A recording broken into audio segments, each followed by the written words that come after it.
Қайырлы күн, қыздар.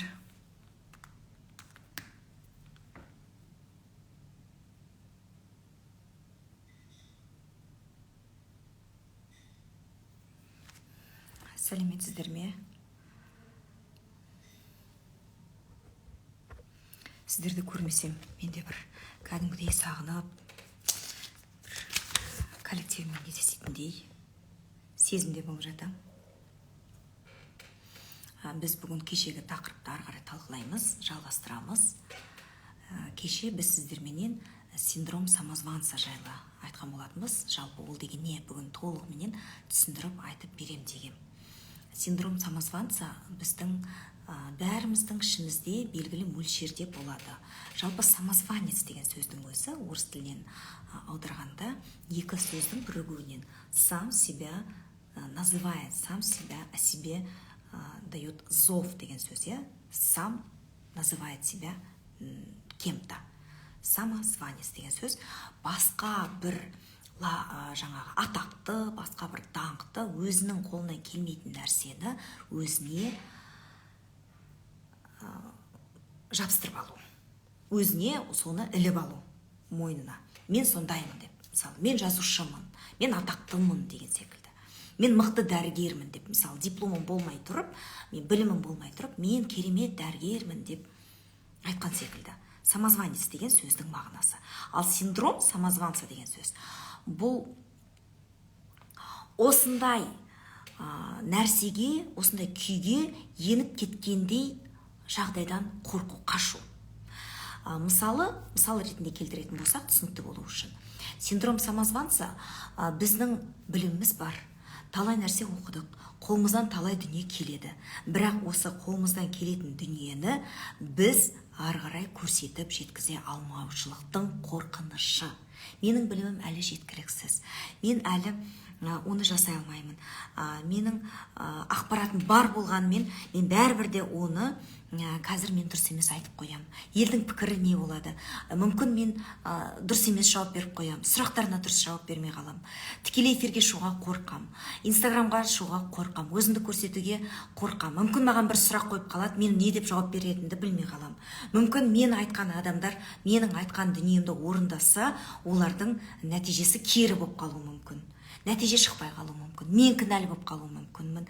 Демек, біздің бойымызды біз қазір өте көптеген курстар оқыдық. Білім деген енді мына тасып жатыр. Мына еңбек деген жоғары атқылап шығып жатыр. Бірақ соны дұрыс пайдалана алмаймыз. Неліктен? Өйткені синдром самозванца бізде. Осы синдром самозванцадан бізге арылу керек, міндетті түрде. Қай кезде болады ол синдром самозванца? Білім аламыз, оқимыз, білеміз, барлығын жаттаймыз. Осы керек деген дүние миымызда толып тұр, бірақ оны іске асыруға қорқамыз. Осы қорқыныш біздің жолымызды бөгеп тұрған. Қорқыныш деген нәрсе сізді әрдайым сіздің күшіңізді алып қоятын, сіздің қуатыңызбенен қоректеніп отыратын дүние. Сіздің қорқынышыңызбенен қоректеніп отыратын дүние. Сондықтан қорқыныш деген нәрсенің барлығын алып тастаймыз, көш жүре түзеледі. Адам 1000 кітап оқығаннан, мысалы, сіз 100 рет көргеннен гөрі 1 рет жасаңыз.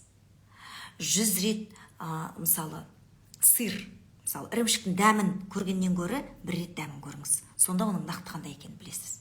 Сіз жұмыстың қандай екенін 100 рет айтқаннан гөрі теория бойынша осылай деп сіз тәжірибеде жасаңыз. Қашанда практик тәжірибесі бірінші орында тұрады. Теоретиктан жоғары тұрады. Бизнесте де дәл сондай. Теоретиктан гөрі практик жоғары құнды, айлығы оның жоғары болып, ол жоғары түрде еңбек ақылы болып саналады. Өйткені ол тәжірибеден өткен адам. Ол теория күйінде ғана емес, оны практика күйінде біледі, барлығы. Сондықтан синдром самозванцадан арылу үшін ең алдыменен алу керек, істеу керек, орындау керек. Мүмкін сіз, мен сата алмаймын, менің қорқынышым осындай. Мүмкін сізде қорқыныш болуы мүмкін. Дәл осы, мен кеше маған өте көп менің жақын құрбыларым хабарласты. Кейінгі осы үлкен өмірімдегі құрбыларым хабарласты, және менің курстас қыздарым да хабарласты. Студент кездегі қыздарым да хабарласты. Сая, мысалы, көріп отырған шығар, сол қыз, мысалы, менің құрбым студент кездегі бірге оқыған қыз. Сая қазір не көп, ақпарат көп. Мен шынды айтсам алуға қорқам деді. Қорқам себебі алаяқтар да көп деді. Мен саған сенгендіктен мен келіп отырмын. Саған өзі мемлекеттік қызметкер, әкімшілікте жұмыс жасайды. Сол жұмысымды тастап, өзім бір нақты, өзім жұмысым ұнамайды, жұмысқа барған кезде мүлдем ұнатпайтын, орысша айтқанда через не хочу, через не могу барам ол жұмысқа дейді. Барамдан түк жұмысым ұнамайды маған дейді. Содан кеткім келеді, өзімнің сүйікті ісімен айналысқым келеді дейді. Бірақ айналысуға осы уақытқа дейін оған кедергі берген нәрсе не? Қорқыныш. Қандай қорқыныш болуы мүмкін? Егер мен жұмыстан кетіп қалсам, ашып қалып қалуым мүмкін. Мүмкін сіздерде мынандай қорқыныш бар шығар. Осы аш қалып жұмысымнан осы күніме жете алмай қалуым мүмкін, және аш қалып көпірдің астында нансырап қалам ба деген секілді. Бірақ осы сұраққа жауап беріңіздерші, дәл мына сұраққа. Сіздердің қандай да бір сыныптастарыңыз немесе курстастарыңыз, бала күндегі достарыңызды көрдіңіздер ме? Қыз жұмысын өзіне ұнамайтын жұмысынан өзіне ұнайтын жұмысына ауысып, өзінің қызметін ауыстырып, көпірдің астында нансырап жатыр дегенді. Осы күнге дейін көрдіңіз бе? Мен естіген емеспін, өзімде ондай болған емес, өзімнің сыныптастарым, таныстарым арасында және ешбір адамнан ондай нәрсе естіген емеспін. Адам сүйікті ісімен айналысқанда ғана өзінің табысына, өзінің арманына, өзінің армандаған ойларына жетеді. Міндетті түрде. Қорқпаңыздар. Қорқпаңыздар. Маған мына жерге жазып өтіңіздерші. Егер сіз тікелей эфирге шықсаңыз не болады? Сториске шығатын болсаңыз не болады? Қазір мына алақаныңызда телефонда бүкіл әлем тұр. Бүкіл әлем. Мысалы, маған курсымды сату үшін Америкаға барып, немесе Канадаға барып, мысалы, қазір халықаралық этикет мектебінде менен орысша курс сұрап жатқандар көп. Соларға курс өту үшін мен о жаққа барып өткізудің қажеті жоқ. Орысша өткізіңізші деп. Қазақшамның өзін тыңдайды. Сіздің эмоцияңызбенен, іс әрекетіңізден түсінеміз деп. Көрдіңіздер ме? Орысша екі сөздің басын әрең құрып жататын адамдардың өздері тыңдайды. Мен қазақша айтқан күнде де. Бірақ қазақшаны түсіне бермегендіктен олар нақты түсінбейді, уақыттарын өйтіп бас аяқ тек қана қарай бере алмайды да қазақшаны. Сондықтан орысша сұрайды менен. Орысша өткізіңізші деп. Міне, маған о жаққа барып өткізудің қажеті жоқ. Сондықтан, қыздар, бүкіл әлем қолдарыңызда. Маған жазып өтіңіздерші. Инстаграмға, сториске және тікелей эфирге шығу үшін сіздер қорқасыз ба? Және шықсаңыз не болады? Ал шықтыңыз делік. Не болады? Қандай қорқыныш сіздерде? Соны айтыңызшы. Немесе сіз бір өнім жасадыңыз өзіңіздің. Тауарыңызды жасадыңыз. Өзіңіздің ұнайтын бір өніміңізді жасадыңыз. Сол өнімді сата алмай қалсаңыз не болады? Ал сіз сата алмай қалдыңыз делік. Не болды? Қандай қорқыныш болады? Жаза беріңіздер, қыздар. Бұл жерде біз бір-бірімізді сынау үшін отырған жоқпыз. Сіздер бір-біріңіздің жауаптарыңызды көргенде өзіңіздің ішкі жауабыңыздың сол мәселесі екенін сезесіз, түсінесіз. Ұяламыз дейді, қорқамыз дейді. Ұяламыз. Неге? Өйткені біреу мазақ етеді, күлкі етеді. Біреудің алдында күлкі болғымыз келмейді. Жасымыз, мысалы, 18 жасар емеспіз, 15 жасар емеспіз, елдің мнениесіне қарамай өмір сүре беретіндей. Бәріміздің өзіміздің жеткен бір беделіміз, деңгейіміз бар. Осы деңгейімізге келген кезде, осындай өзіміздің бірдеңе сатып кеткен кезде, сатып бастайтын болсақ, біреудің алдында күлкі болуымыз мүмкін. Тағы қандай қорқыныштар бар? Жазыңыздаршы.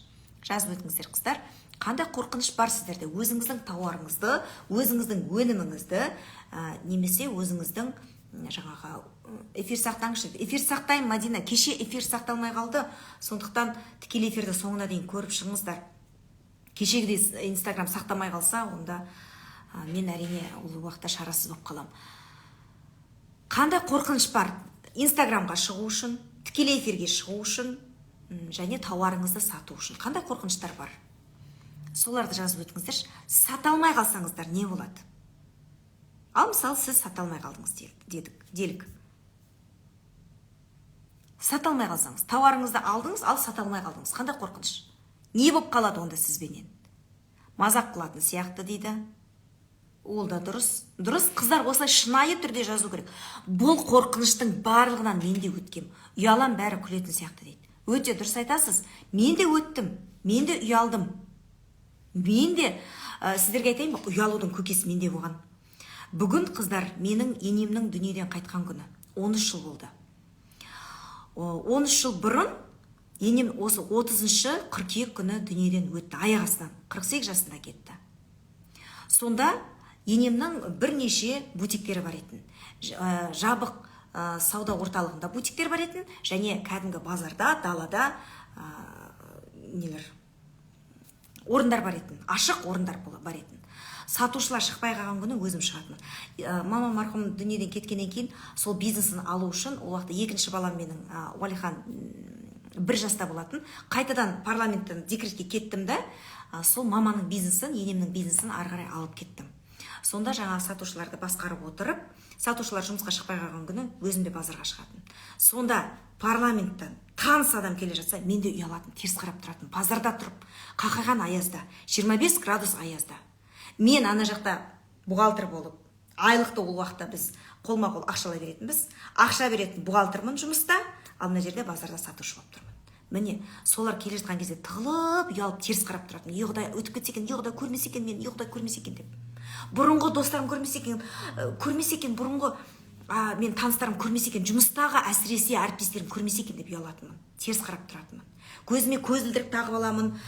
Енді түрлі нәрсе істейтін. Себебі далада қақайған аязда мен аяғыма пима киіп тұратынмын. Үстімде мынандай қалың пуховик, басында 25 градус аяз болатын сонда далада. Секіріп тұратынбыз. Ыстық құрт ішіп, серкілдеп, тірілдеп тұратынбыз. Суық. Ұялудың көкесі менде болды. Бірақ оны жеңу керек, қыздар. Өту керек. Мен істемесем, мен үшін оны ешкім жасамайды. Бізде көбісі қарызға алып бермей жүреді. Мен оны берсей деп сұрай беруге ұяламын дейді. Сатуға қорқыныш алмаймын деп айтудан. Сізден алмаймын деп айтады деген қорқыныш бар, я сізде? Қорқыныш жоқ, мен ұнатпаймын. Жан ұямды отырып тұрғанымды ұнатпаймын, барлығын суретке түсіргенді дейді. Мира, сізде демек түсінік, сіз сататын болсаңыз, жан ұяңызды, араңыздағы қарым-қатынасыңызды, үйдің ішіндегі құндылықты, үйдің ішіндегі сізге қымбат нәрсені көрсету деп ойлайсыз. Оны көрсетпей сатуға болады. Оны көрсетудің міндеті жоқ. Мысалы, сіздер мен күйеуімді көрдіңіздер ма? Күйеуіммен осы арпаласып, сүйісіп, құшақтасып жатқанымды. Мысалы, осы күнде таңертеңнен кешке дейін сен анаусың ба, сен мынаусың ба деп, екеуміздің арамыздағы нәрсемізді. Көрдіңіздер ме? Немесе мен екеуміздің жатын бөлмемізді көрсеткенімді көрдіңіздер ме? Жоқ, көрсетпеймін. Себебі ол екеуміздің арамыздағы қымбат дүние. Ол ерлі-зайыптылардың арасындағы қымбат дүние. Орыстарда өте жақсы сөз бар. Если хочешь завершить свою любовь, расскажи о нем всем дейді. Міне, сондықтан қымбат, құнды нәрселерді жариялаудың қажеті жоқ. Счастье любит тишину дейді. Мазақ қылатын сияқты, ұялан бәрі күлетін сияқты дейді қыздар. Қарызға дегенді оқыдым. Торт жасадым, барынды салып, бірақ алғандар бағаламады, өзіме сенімсізбін дейді. Жақсы, жауабыңыз. Сұрақты түсінбеппін дейді. Жоқ, Мира, сіз сұрақты түсіндіңіз, бірақ жаңағы сіздің жауабыңыз арқылы өзге адамдарда өзіне жауап алды. Түсіндіңіз бе? Міне топпен жұмыс дегеннің плюс жақтары осындай. Топпен жұмыс жасаған кезде өзгелердің жауабын ести отырып, өзгелердің сұрақтарын, проблемасын ести отырып, соларға айтылған жауапты өзіңізге жауап деп қабылдай аласыз. Себебі адамның ішінде түрлі сұрақтар туындап жатады. Соның біреуін ғана біз сыртқа шығарып айтамыз. Ал бізде миымызда сұрақ деген мың сан алуан сұрақтар толып жатыр. Сол себепті, мысалы, орамалдыларды қараңыздаршы, ең шектеу қойылған әйелдер, сол орамалды қыздардың өздері түрлерін түсірмейді, оларға шектеу қойылған. Түрлерін түсірмесе де солардың саудалары жүріп жатыр ғой, жұмыстары жүреді. Көрдіңіз бе? Өйткені оларда жүйе бар. Өйткені оларда әрекет бар, іс-қимыл бар. Әрекет бар жерде энергия бар, қозғалыс бар. Энергия бар жерде, қозғалыс бар жерде, өмір бар. Өмір бар жерде ақша бар. Сондықтан қыздар, ақша деп дүниенің құлы болып кету деген сөз емес, алдыменен әрекет жасау. Толығыменен әрекет ететін болсаңыз, сіз ешкімнің пікіріне қарамаңыз. Сізді не нәрсе, мысалы таразыға салып көріңіз. Мысалы өткенде маған бір кісі келді консультацияға. Өзім дейді, жұмысымды бастай алмаймын, себебі ұялам дейді. Неден ұяласыз десем, менің өткен өмірім өте үлгі болатын өмір емес деді. Біреуге үлгі болып, біреуге ақыл айтатындай өмір емес деді. Жаңағы әйел өте мықты. Мен сіздерге айтайын, қыздар, мені намазға үйреткен әйел. Бала күнде медреседе оқыған өте мықты ұстаз. Бірақ өзінің жас күніндегі бір әрекеттерін өзіне өзі кешіре алмай жүр. Сонда айтады, сіз керемет ұстазсыз ғой дедім. Сіздің қолыңыздан, мысалы, мен сізді қандай етіп білем, қай жағынан мықтысыз. Сіздің қолыңыздан келетін дүние кәдімгідей жаңағы уағыз айту. Уағыз айтыңызшы, сіздің уағызыңыз керемет, тыңдай бергім келеді деп. Десем, ой, жоқ, сая, мүмкін емес, мен экранға шыға алмаймын дейді. Неге десем, мені көрген адамдар, ойбай, сен сөйлемей ақ қойшы деп айтады ғой маған дейді. Сонда кім айтуы мүмкін? Бұрынғы менің жүрген жігітім айтады ғой дейді. Көрдіңіз бе? Жер бетінде қаншама адам бар. Сол бұрынғы жігітінің пікірі ғана маңызды болып тұрған. Бірақ адамның пікірі. Жер бетінде қанша қар ұшқындар бар болса, сонша адам бар. Жер бетінде әрбір қар ұшқынының бірдей қар ұшқыны жоқ екен. Адамдарда дәл сондай. Адамды адам қайталау деген болмайды. Немесе, мысалы, адамның, мысалы, саусақтарының іздері, әр адамдық әртүрлі. Мен туған 4 баланың 4-еуінің саусақтарының іздері әртүрлі. Бірдей етіп туа алмаймын. Өйткені ол жалпы Алла тағаланың әрбір жаратылысы, әрбір құлы. Сондықтан адам мен адам бірдей болмайды.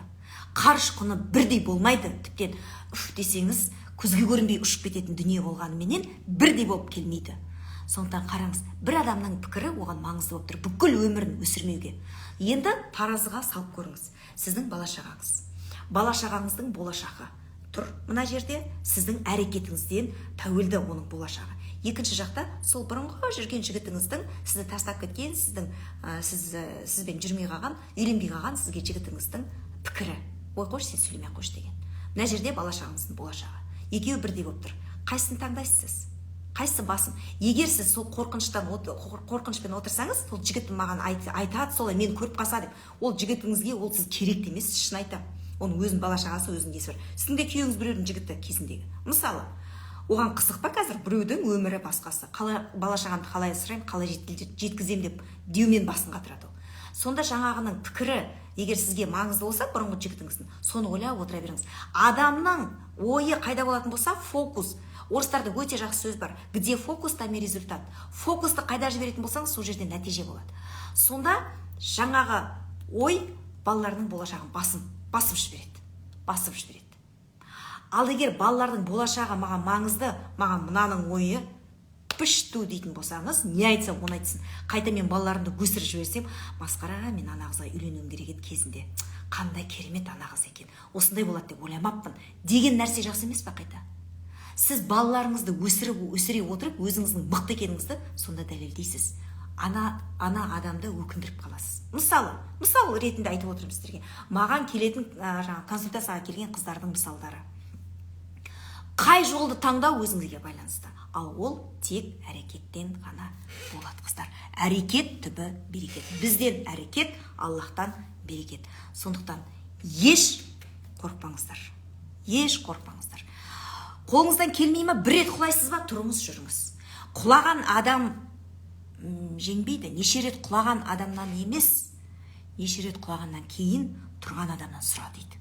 Сондықтан көп өмір сүргеннен емес, көпті көргеннен сұра дейді. Сондықтан қыздар, тұрамыз, істейміз, орындаймыз. Сіз екі алып қасылатын болсыз, мысалы мектептегі үздіксіз. Мысалы, дәл кешегі мен өзім құрбым айтайын. Менің сокурсницам, атын айтпай қойын. Мен сокурсницам. Мысалы, дәл сен біздің топтағы, бізде жалпы біз грант группасында оқығандықтан, бізде тобымызда ақылы оқитын бірақ қана қыз болды. Қалғаның барлығы бізде тегін оқуда болды. Бірақ тегін оқуымызды сақтап қалу үшін біз бір-бірімізбен жарысып оқитынбыз. Бізде 70% группамыз қызыл дипломға бітірді. Сол отличницалардың ішінде ең үздігі сен болдың ғой, тура сен едің ғой. Мысалы, атыңды айтпай қойын қазір. Милая жарайды, басқаша қалай айтушы едік, сен онда айтпай ақ қояйын.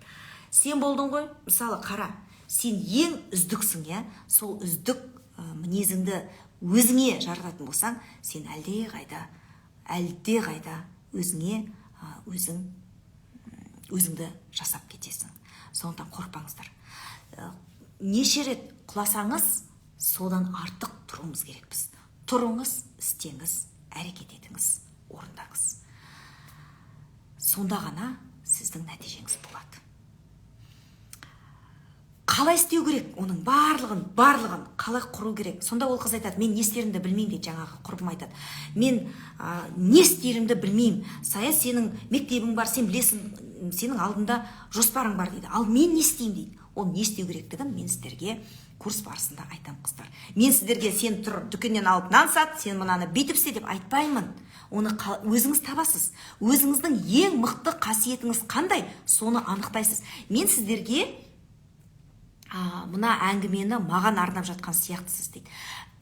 Иә, себебі ол әрбір әйелдің, әрбір адамның ішіндегі жаңағы сұрағы отырған. Оны екінің бірінің алдына барып айта бермейміз. Мен сіздерге тек қана жолдарын айтам. Қалай істеу керек? Мен неден өттім? Мен бұған қыздар тек қана теория арқылы келген жоқпын. Мен үлкен тәжірибеден өттім. Иә, мен бөлшек саудамен айналыстым. Мен 27 жасымда енемнен қалып, менің өмірім енемнің өмірін бар кездегі өмірмен мама марқұм кеткеннен кейінгі өмір болып екіге бөлінеді. Себебі мама барды, мен масқара ерке болатынмын. Мен тіптен үйге балаларға қандай памперс алатынымды білген жоқпын. Бәрін әкеп береді, болды, бұлай ақсақ болып отыра беретінмін. Еркелеп, күйеуіме, енеме еркелеп отыра беретінмін. Үйдегі келін, мен жұмысым, әйел 3 күндігін ойлайды, еркек 3 жылдығын ойлайды деп, үйдегі тамағым дайын ба, үйім жинаулы ма, кірім таза ма, болды. Қандай порошок алатынымды білмеймін ғой. Мысалы, бәрін мама алып келетін маған. Мама кеткеннен кейін өмірдің нағыз екінші жағын, обратная сторона медали дейді, сондай нәрсені көрдім. Сонда жаңаға саудаға да шығып кеттім, базарға да шығып кеттім, бөлшек сауданы көрдім. Кейін фирманы, жаңаға күйеуімнің фирмаларын алып жүріп, көтерме саудаға да шықтым. Көтерме сауда дегеніміз оптовая торговля. Ол дегеніміз тендерларменен айналысып. Сондықтан мен бұл бизнес жолды, қыздар, мен тек қана теория арқылы білем емес, қыздар. Менікі теориядан гөрі практика көп. Практикадан өткеннен кейін сіздерге толығыменен қазір соны айтып беріп отырмын. Үлкен тәжірибеден өткеннен кейін бірнеше бизнесті қатар алып жүруді басынан өткізгеннен кейін. Сондықтан қыздар, еш мойымаңыздар, қорықпаңыздар. Сіздер, менің курстағы міндетім сіздерге осы жолдарын көрсету, ал немен айналысу, қалай айналысу керектігін өзіңіз анықтайсыз, және сіздерге сүрініп қалмаудың, соны арғара тапқан дүниенің, тапқан жоспарыңызды қалай сату керектігін өте мықты маман сіздерге үйретеді курс барысында. Мен өзім сабақ алатын маман. Мен өзім содан сабақ аламын. Себебі неге мен тәжірибелімін деп, наумын деп отырмын ба? Ондай емес. Мен сіздерге бір мақтанып отырған нәрсе емес, қыздар. Сіздерге көмек бергім келіп отыр да, үйреткім келіп отыр, білгеніммен бөліскім келіп отыр. Неге мен сондай тәжірибем бар бола отырып, неге мен де сабақ аламын? Өйткені біз бөлшек саудамен айналысқан кезде, тендерлермен айналысқан кезде, мынандай әлеуметтік желі арқылы сату деген болған жоқ. Оған білім керек. Инстаграм арқылы сату деген ондай болған жоқ. Инфо ақпаратты сату деген ондай болған жоқ. Біздікі нақты тауар алып, тауар сату болды. Сол себепті немесе қызмет көрсету. Енді қазіргі әр нәрсенің заманауи түрде нарықта заманымен бірге алып жүру керек. Жақсы, қыздар, ондай болатын болса, сұрақтарыңызды дайректке жазыңыздар. Қорықпаңыздар, сіздерге түсіндіре алдым ба білмеймін.